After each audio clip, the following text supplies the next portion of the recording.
ये बहुत पुराना किस्सा है ठाकुर। मुगल शहंशाह ने हमीर सिंह की जहनी कशमकश का अंदाजा करते हुए कहा।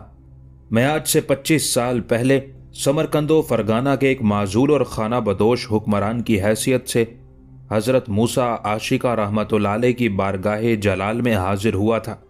उस वक्त यहाँ के ब्राह्मण और राजपूत मेरी जान के दर पे थे और मुझे मेरे चंद जान निसारों के साथ इसी जमीन में दफन कर देना चाहते थे, मगर अल्लाह ने हजरत शेख की दुआएं सुनी और मुझे तुम्हारे फितना और शर से महफूज रखा।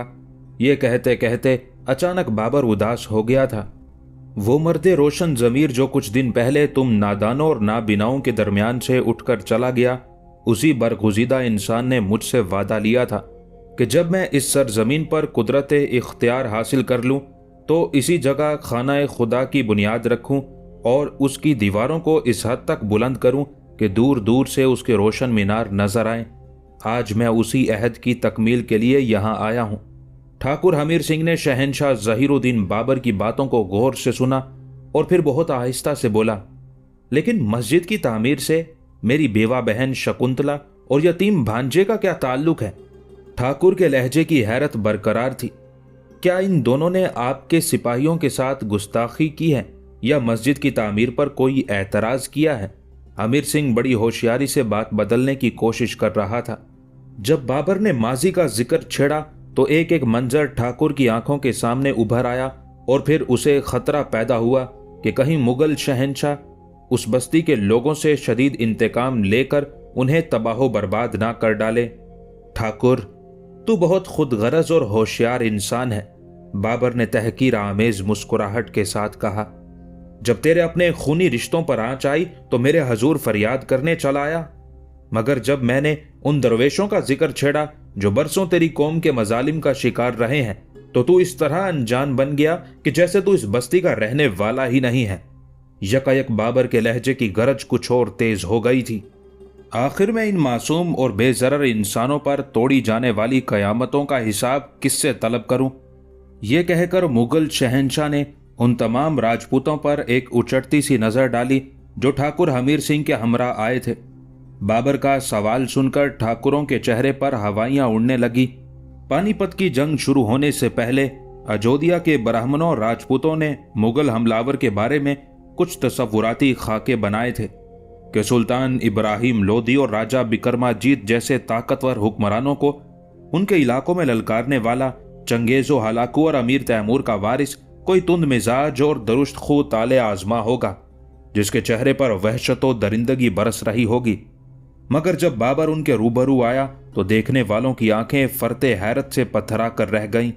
वो उनके अंदाजों से कहीं ज्यादा मुहज्जब, शाइस्ता और खूबसूरत इंसान था। सामने खड़े हुए राजपूतों को यकीन ही नहीं आता था कि उनके देवमालाई किरदारों की तरह बज़ाहिर इस नर्मो नाजुक और हसीन शख्स ने 10-12 हजार सिपाहियों के साथ इंतहाई मुख्तसर से वक्त में 1 लाख राजपूतों और अफगानों पर फैसला कुन बरतरी हासिल करके उन्हें शिकस्तो बर्बादी के तारीख गारों में धकेल दिया था। मुझे बताओ कि मैं हजरत मूसा आशिका और उनके खिदमतगारों पर किए जाने वाले मजालिम का हिसाब किससे तलब करूं? बाबर की आवाज दोबारा गूंजी।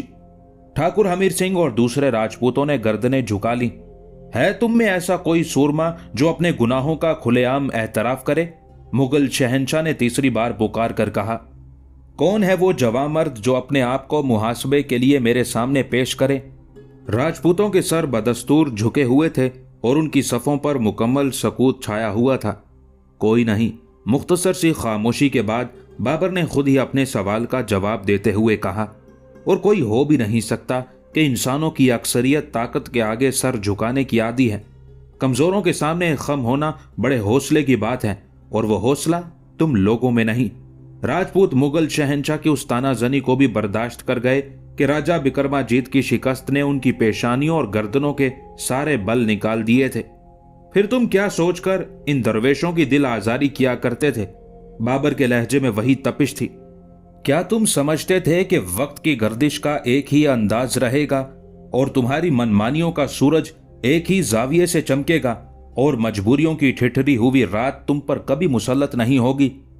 अयोध्या के राजपूतों और ब्राह्मणों के दिलो दिमाग को बाबर के लहजे की आग जला रही थी, मगर वो कुछ बोल नहीं सकते थे कि उनके जराइम बहुत ज्यादा थे और हिसाब लेने वाला बहुत सख्त। क्या तुम समझते हो कि मैं एक बेवा औरत और उसके लड़के से इंतकाम लूंगा? बाबर ने गजबनाक लहजे में कहा। अगर मैं इंतकाम लेने वाला होता तो तुम्हारे मकानों को जलाकर राख कर देता और तुम्हारे गली कूचों को तुम्हारी ही लाशों से भर देता। आज मुझे यहां रोकने वाला कौन है? कोई भी नहीं। जब ठाकुर हमीर सिंह को यकीन हो गया कि उसके सर से मौत का खतरा टल चुका है तो उसने डरते डरते जबान खोली। जब सम्राट इस पहाड़ी टीले पर एक मस्जिद तामीर करने के लिए तशरीफ लाए हैं तो फिर मेरी बहन और भांजे की तलबी का क्या सबब है? ये दोनों अमीरुद्दीन के मुजरिम हैं। शहंशाह बाबर ने हजरत मूसा आशिका रहमतुल्लाह अलैह के मुरीदे खास की तरफ इशारा करते हुए कहा। शकुंतला राजपूतों की आम रिवायत के मुताबिक लंबा घूंघट निकाले किसी मुजस्मे की मानित साकित खड़ी थी और बलराम सिंह का चेहरा खौफ और दहशत से जर्द हो रहा था। तू उस पाकीज़ा किरदार और बेगुनाह शख्स पर किसी सबब के बगैर तशद्दुद क्यों करता है? मुगल शहंशाह इंतहाई दुरुस्त लहजे में नौजवान राजपूत बलराम सिंह से मुखातिब हुआ। शिद्दत गजब से उसकी शरियानों में खून खोलने लगा था। उसने तेरा क्या बिगाड़ा है? बलराम सिंह बाबर की बात सुनकर कांपने लगा। उसने आज तक अपनी खानदानी ताकत के नशे में सिर्फ कमजोर इंसानों को सताया था। आज जब हिंदुस्तान का सबसे ज्यादा ताकतवर इंसान उसके सामने आया तो वो खौफ और दहशत से लरजने लगा। बुज़दिल राजपूत ज़ादे, अगर मैं अपने ताजियानों से तेरा जिस्म लहू लुहान कर दूं और तेरी मजबूत हड्डियां तोड़कर तुझे अपाहिज बना डालूं तो मेरा यह अमल खिलाफे कानून हरगिज नहीं होगा। बाबर शोलाबार लहजे में बोल रहा था। बलराम सिंह को चंद कदम के फासले पर अपनी मौत रक्स करती नजर आ रही थी। नतीजतन उसकी सारी शुजात और सरकशी हवा हो गई और वो दोनों हाथ जोड़कर गिड़गिड़ाने लगा। सम्राट, मैं कुछ नहीं जानता। मुझे तो मेरी मां ने आज तक यही बताया कि यह शख्स बड़ा पापी है और इसी की वजह से मेरे बाप की मौत वाक़ हुई थी। बाबर कुछ देर पहले अमीरुद्दीन के साथ दरवेश की ज़बानी तमाम वाक़यात सुन चुका था, इसलिए जैसे ही बलराम सिंह की बात मुकम्मल हुई बाबर उस नौजवान लड़के को नज़रअंदाज करके हमीर सिंह से मुखातिब हुआ। ठाकुर, आज अपने भांजे को बता कि इसके बाप का कातिल कौन है। हमीर सिंह कुछ देर खामोश रहा, फिर मुजरिमाना लहजे में आहिस्ता आहिस्ता कहने लगा, अमरनाथ यानी अमीरुद्दीन बलराम सिंह की मौत का जिम्मेदार नहीं है। वो तो खुद उस ब्राह्मण जादे को कत्ल करने गया था मगर अचानक घोड़े से गिरकर मर गया। ऐ अयोध्या के राजपूतों, तुमने सुना कि ठाकुर हमीर सिंह क्या कह रहा है? बाबर ने बुलंद आवाज में पुकार कर कहा। फिर ये पागल लड़का किस बुनियाद पर अमीरुद्दीन की जान के दर पे है? क्या तुम्हारी पूरी बस्ती में एक भी इंसाफ पसंद मर्द नहीं जो इसके बेरहम हाथों को रोक देता? और क्या तुमने ये समझ लिया था कि इस शहर में कभी कोई अदालत का रास्ता नहीं होगी और इंसाफ करने वाले इधर से कभी नहीं गुजरेंगे और तुम्हारे जुल्म का कारोबार इसी तरह जारी रहेगा? राजपूत क्या जवाब देते? वो तो खुद मौतो जीस्त के दरमियान मुअल्लक थे। ठाकुर हमीर सिंह के इंकशाफ के बाद बलराम सिंह की बुरी हालत थी और उसका पूरा जिस्म पसीने में नहा गया था।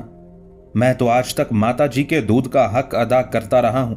नौजवान ठाकुर की आवाज बुरी तरह लरज रही थी और माता जी आज तक मुझसे यही मुतालबा करती रही हैं। सम्राट, आप ही बताएं कि एक बेटा और क्या करता? बारे नदामत से बलराम सिंह की गर्दन झुकी जा रही थी। तू कैसा ठाकुर है? बाबर के लहजे में शदीद नफरत भी थी और इंतहा का गुस्सा भी। तूने उस शख्स के जिस्म को जख्मों से भर दिया जो तेरी जिंदगी को महकाने के लिए सदाबहार फूलों की दुआएं मांगता है। शर्मो नदामत से बलराम सिंह का सर कुछ और झुक गया था। और ऐ संगदिल औरत, तू भी सुन ले कि कुदरत किसी के साथ नाइंसाफी नहीं करती। बाबर मुड़ा और शकुंतला से मुखातिब हुआ जो लंबे घूंघट में अपना चेहरा छुपाए मिट्टी की किसी मूरत की मानिद बेहिसो हरकत खड़ी थी। तेरी सफ़ाक फितरत ने तुझे बेवगी का लिबास पहनाया और तेरा जज्बा इंतकाम तुझे गीली लकड़ी की तरह जला रहा है। मैं नहीं जानता कि तू कब तक जलेगी, मगर एक दिन बुझेगी जरूर और वो दिन बड़ा भयानक होगा। लोग तेरी राख समेटते हुए भी डरेंगे। मेरी अदालत का फैसला तो यही था कि तुझे और तेरे बेटे को ऐसी सजा दूं कि तुम दोनों पर तमाम उम्र नज़ा की सी कैफियत तारी रहे। मगर क्या करूं कि अमीरुद्दीन की इल्तिजा ने मेरे कानून को बेदस्तोपा कर दिया है। वो आला ज़र्फ इंसान आज भी तुम्हारी भलाई के लिए अपने दोनों हाथ फैलाए रखता है। मुमकिन है कि कल तुम लोग उसकी आला ज़र्फी को मजबूरी और बेचारगी का नाम देते रहे हो, मगर आज वो तुम्हारे अंदाजों से भी ज्यादा आजाद और ताकतवर है। जिस तरह चाहे तुमसे इंतकाम ले। मेरा पूरा लश्कर उसके इशारे का मुंतजिर है, लेकिन वो ऐसा नहीं चाहता। उसने तुम्हें मुआफ कर दिया है। वो हजरत मूसा आशिका का सच्चा पैरोकार है, इसलिए बुराई का बदला भलाई से देता है। मैं भी तुम्हें अमीरुद्दीन के तुफैल मुआफ करता हूं। मेरी तरफ से तुम्हें अपने अपने मजहब पर कायम रहने की पूरी आजादी है, मगर याद रखना कि मैं इस आजादी के जवाब में अपने दीनी भाइयों के लिए भी मुकम्मल आजादी चाहता हूं। अगर किसी मुसलमान पर दायरा हयात तंग किया गया तो सिर्फ जिंदगी ही नहीं, तुम्हारी जमीन भी तुमसे बेवफाई करेगी। अयोध्या आगरे से ज्यादा दूर नहीं है। अगर तुमने अपनी कसरत के नशे में किसी एक मुसलमान का घर उजाड़ दिया तो मैं तुम्हारे पूरे शहर को खंडर बना दूंगा।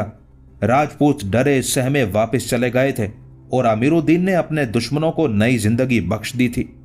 फिर बाबर ने पूरे अयोध्या का दौरा किया। एक खुले मैदान में तमाम मुक्तदिर हिंदू शहरियों को जमा करके उनसे मुखातिब हुआ। मैं सरजू नदी के पार उस पहाड़ी टीले पर एक मस्जिद तामीर करना चाहता हूं। तुम में से किसी शख्स को मेरे इस अमल पर कोई एतराज तो नहीं? ब्राह्मणों और राजपूतों का हजूम खामोश खड़ा था। फिर मंदिर के नए पुजारी पंडित जयराज ने उस सकूत को तोड़ा। सम्राट, हमें मस्जिद की तामीर पर क्या एतराज हो सकता है? यह तो हमारे लिए बड़ी खुशी की बात होगी कि इस मस्जिद की तामीर के बाद हमारे मुसलमान भाई भी एक खास मकाम पर इज्तिमाई इबादत कर सकेंगे। पंडित जयराज बड़े मुनाफिकाना लहजे में बात कर रहा था। पंडित रघुनाथ की मौत के बाद अयोध्या के ब्राह्मणों और राजपूतों ने इसे रियाकार शख्स को बड़े मंदिर का पुजारी मुंतखब किया था। जयराज का खानदान अयोध्या का दूसरा मुअज़्ज़ज़ ब्राह्मण खानदान था। सदियों से जयराज और रघुनाथ के खानदान में इक़्तिदार के लिए सर्द जंग जारी थी, मगर रघुनाथ का घराना हमेशा उस जंग में गालिब रहता था।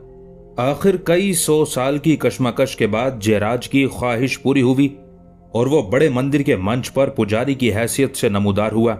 अगर अमरनाथ यानी अमीरुद्दीन अपना मजहब तर्क करके मुसलमान ना हो जाता तो पंडित जयराज भी उसी तरह नाकामो नामुराद दुनिया से चला जाता जैसे उसके दूसरे बुजुर्ग अपने सीनों पर ना आसूदा हसरतों के दाग सजाए चिता की आग में जल गए थे। पंडित जयराज रघुनाथ से भी ज्यादा हवस परस्त, खुदगरज और मुतासिब ब्राह्मण था। उसकी मुनाफकत की सबसे बड़ी दलील ये थी कि वो दिल ही दिल में मुगल शहंशाह को गलीज गालियां बक रहा था और जाहिरी तौर पर इस तरह झुका जा रहा था कि अगर बाबर हल्का सा इशारा करे तो पंडित जयराज सजदे में चला जाए और मुगल शहंशाह के कदमों की खाक उठाकर अपने चेहरे पर मल ले। बाबर ने बहुत गौर से उस रियाकार ब्राह्मण को देखा, फिर बुलंद आवाज में बोला, मैंने तुम लोगों को इसलिए जमा नहीं किया है कि मस्जिद की तामीर के सिलसिले में तुम्हारी रजामंदी हासिल कर सकूं। यकायक बाबर का लहजा सख्त हो गया था। कोई फातेह अपनी मफ्तूह रियाया से उसकी मर्जी नहीं पूछता। दरअसल इस इलाके की जुग्राफियाई सूरत हाल से कतन ना वाकिफ हूं, इसलिए मैंने बतौर गवाह तुम लोगों को खुले मैदान में जमा किया है। मुझे बताओ कि ये वीरान पहाड़ी टीला किसकी मिल्कियत है? मुगल शहंशाह का सवाल सुनकर कुछ देर के लिए ब्राह्मणों, राजपूतों और दूसरी हिंदू कौमों के मजमे पर सकूत तारी रहा। फिर यकबयक बहुत सी आवाजें बुलंद हुई। सम्राट, ये जगह तो सैकड़ों साल से इसी तरह वीरान पड़ी है। अयोध्या के किसी शख्स ने आज तक इस पर अपनी मिल्कियत का दावा नहीं किया। खूब अच्छी तरह सोच लो, अगर मिल्कियत का कोई दावेदार है तो मेरे सामने आए। यह कहकर बाबर मकामी हिंदुओं के हजूम को देखने लगा। कुछ देर गुजरने के बाद भी कोई शख्स आगे नहीं बढ़ा तो मुगल शहंशाह ने ऐलान करते हुए कहा, इस पहाड़ी के गिरदो नवाह में जिस कदर भी गरीब लोग आबाद हैं, मैं इस जगह को उन्हीं की मिल्कियत तस्वुर करता हूँ। उसके साथ ही बाबर ने अवध के आमिल मीर बाकी को हुक्म देते हुए कहा कि वो एक बड़ी नकद रकम इन सब लोगों में बराबर से तकसीम कर दे। पहाड़ी टीले के गिर्द सारे के सारे गरीब अछूत आबाद थे। जब उस पसमानदा कौम ने मुगल शहंशाह का ये ऐलान सुना तो खुशी से दीवाना वार रक्स करने लगी। फिर जब गुर्बत व इफलास के मारे हुए उन लोगों का रक्स थमा तो शहंशाह ज़हीरुद्दीन बाबर अयोध्या के ब्राह्मणों और राजपूतों से दोबारा मुखातिब हुआ, तुम लोग गवाह रहना कि मैंने खुद ही इस वीरान जगह के वारिस पैदा किए और फिर तमाम वारिसों को उनकी जायदाद की पूरी पूरी कीमत अदा कर दी। अगर तुम ये राज जानते हो तो ठीक है, वरना पूरे होशो हवास के साथ सुन लो कि जब कोई फातेह किसी मुल्क में दाखिल होता है तो वहां की हर चीज खुद ब खुद उसकी जागीर व मिल्कियत में शुमार होने लगती है। मैं तुम्हारी इबादत गाहों को फातेह के कानून में शामिल नहीं करता। मंदिरों और दूसरे मजहबी मकामात के अलावा यहाँ जो कुछ भी है मेरा है। तुम्हारे हुक्मरान जंग हार चुके, इसलिए तुम सब मेरा माले गनीमत हो। मैं तुम्हें जिस तरह चाहूं लूट लूं और जिस अंदाज से चाहूं बर्बाद कर डालूं। बाबर के लहजे से जलाले शाही अपनी पूरी आबोताब के साथ नुमाया था। मुगल शहंशाह की ये अदाए फातेहाना देखकर ब्राह्मणों और राजपूतों के चेहरों पर मौत की परछाइयां लरजने लगी। आप सच कहते हैं सम्राट, बहुत सी आवाजें फिजा में गूंजने लगी। हम आपका धन है, हमें जिस तरह चाहें लुटाएं और जिस तरह चाहें खर्च कर डालें। ये ब्राह्मणों और राजपूतों के दिल की आवाजें नहीं थी, वो सब के सब इंतहाई जबर के आलम में बोल रहे थे। मगर मैं ऐसा नहीं करूंगा, बाबर ने उसी तुम तराक के साथ कहा। मैं एक मुसलमान फातेह हूं, इसलिए मेरा कानून भी दूसरे हमलावरों से मुख्तलिफ है। मैंने तुम्हारे मकानों को मिस्मार नहीं किया, तुम्हारे खेतों और सब्जाजारों में आग नहीं लगाई, तुम्हारे मर्दों को कत्ल करके तुम्हारी औरतों से अपने इशरत कदे आबाद नहीं किए और तुम्हारे बच्चों को गुलाम नहीं बनाया। हालांकि ये सारे काम मेरे हल्काए इख्तियार से बाहर नहीं। मैंने बिला तफरीक तुम सब लोगों को अमान दी, अगरचे तुम्हारे बहुत से साथी मेरी इस बख्शिशो अता के मुस्तहिक नहीं थे, फिर भी मैंने इंसानियत और रवादारी की एक आला मिसाल कायम की ताकि तुम अपने हम मजहबों को बता सको कि किस शान का शहंशाह हिंदुस्तान आया है जो किसी का एहसान अपने सर पर नहीं रखता। इसीलिए मैंने तुम्हें इस वेरान पहाड़ी की कीमत भी अदा कर दी है जिसकी मिल्कियत का कोई दावेदार नहीं था। और आखिरी बात यह कि खुद भी इज्जत और सुकून के साथ जिंदा रहो और मेरे हम मजहबों को भी उसी अंदाज से जीने दो।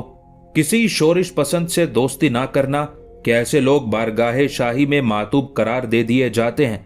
अगर तुमने मेरे साथ वफा की तो तुम्हारी जिंदगी के मौसम तुमसे कभी खफा नहीं होंगे, और अगर तुमने माजी की तरह मुनाफकत और गद्दारी का कारोबार जारी रखा तो काली घटाओं से खून बरसेगा, नरम हवा के झोंके शोला रेज आंधी में बदल जाएंगे, दरियाओं के मीठे पानी में जहर घुल जाएगा और तुम्हारे खेतों से उगने वाली हर फसल मौत की फसल होगी। मजमा मुंतशिर हो गया। छोटी कौमों के लोग सम्राट बाबर जिंदाबाद के नारे लगा रहे थे और अयोध्या के ब्राह्मणों राजपूत सीनों में दबी हुई नफरतों की आग लेकर अपने अपने घरों की तरफ जा रहे थे। शहंशाह बाबर ने अवध के एक इंतहाई दयानतदार और मेहनती शख्स मीर बाकी को उस इलाके का नया आमिल मुकर्रर किया था। मीर बाकी सुल्तान इब्राहिम लोदी के दौरे इक्तदार में भी इसी ओहदे पर फाइज था। उसे खुशामद और मुसाहिबत के अंदाज नहीं आते थे और वो अपने मातहतों को भी रिश्वत और दूसरी बदउनवानियों में मुलविस होने से रोकता था। इसलिए छोटे अफसरान सुल्तान के सामने दिन रात उस पर इल्जाम तराशियां करते रहते थे। नतीजतन अफगान हुक्मरान ने उसे माजूल कर दिया। दहली और आगरा पर कब्जा करने के बाद जब बाबर को उस इलाके के लिए एक दियानतदार मुंतजिम की जुस्तजू हुई तो मकामी बाशिंदों की अक्सरियत ने मीर बाकी का नाम लिया। आखिर कुछ दिन की तहकीक के बाद बाबर ने उसे आगरा तलब करके इनाम इकराम से नवाजा और दोबारा उसी ओहदे पर बहाल कर दिया। अब वही मीर बाकी अयोध्या के दौरे में नए एजाज के साथ मुगल शहंशाह के हमरा था। बाबर ने मीर बाकी को हुक्म दिया कि वो अपनी निगरानी में पहाड़ी टीले पर एक ऐसी आलीशान मस्जिद तामीर कराए जिससे खाना खुदा के जलालो जमाल का भरपूर इजहार हो। उसके साथ ही हजरत मूसा आशिका रहमतुल्लाह अलैह के मज़ार और उसके करीब ही दरवेशों के क़याम के लिए एक खानका की तामीर का भी हुक्म दिया। फिर जब मुगल शहंशाह अयोध्या से रुखसत होने लगा तो उसने अमीरुद्दीन और दूसरे दरवेशों के महाना वज़ाइफ मुकर्रर किए। शहंशाह, इसकी ज़रूरत नहीं। अमीरुद्दीन ने अदब व एहतराम के लहजे में बाबर के उस फैसले से इख्तलाफ करते हुए कहा, हम फकीरों के लिए 2 सूखी रोटियां काफ़ी हैं। मैं तुम लोगों के लिए सामाने तायुश के अंबार नहीं लगा रहा हूं। बाबर ने जेरे लब तबस्सुम के साथ कहा, मैं जानता हूं कि तुम भूखे पेट रहकर भी अपना एक एक अहद निभा दोगे। मुझे तुम्हारे हौसले और ज़र्फ पर जरा बराबर भी शक नहीं है। मैं तुम्हारे हाथों की अजमत व बरकत से खूब वाकिफ हूं कि ये हाथ जांकनी के आलम में भी कशकोल नहीं बनेंगे। मगर शायद तुम इस राज से बाखबर नहीं कि इंसान एक वक्त में एक ही काम अंजाम दे सकता है।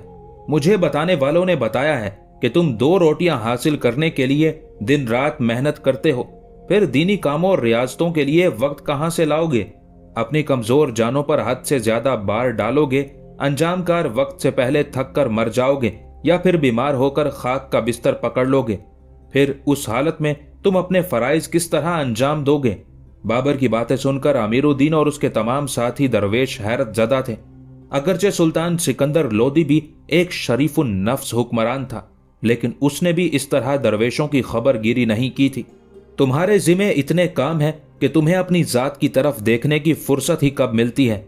मुगल शहंशाह ने सिलसिला कलाम जारी रखते हुए कहा, यह हुकूमत वक्त का फर्ज है कि वो आबरूमंदाना अंदाज में तुम्हारी ज़रूरतों का ख्याल रखे और तुम्हें मुआशी तौर पर इस कदर बेनियाज कर दे कि तुम किसी दुश्वारी के बगैर तबलीग इस्लाम का फरीज़ा अंजाम दे सको।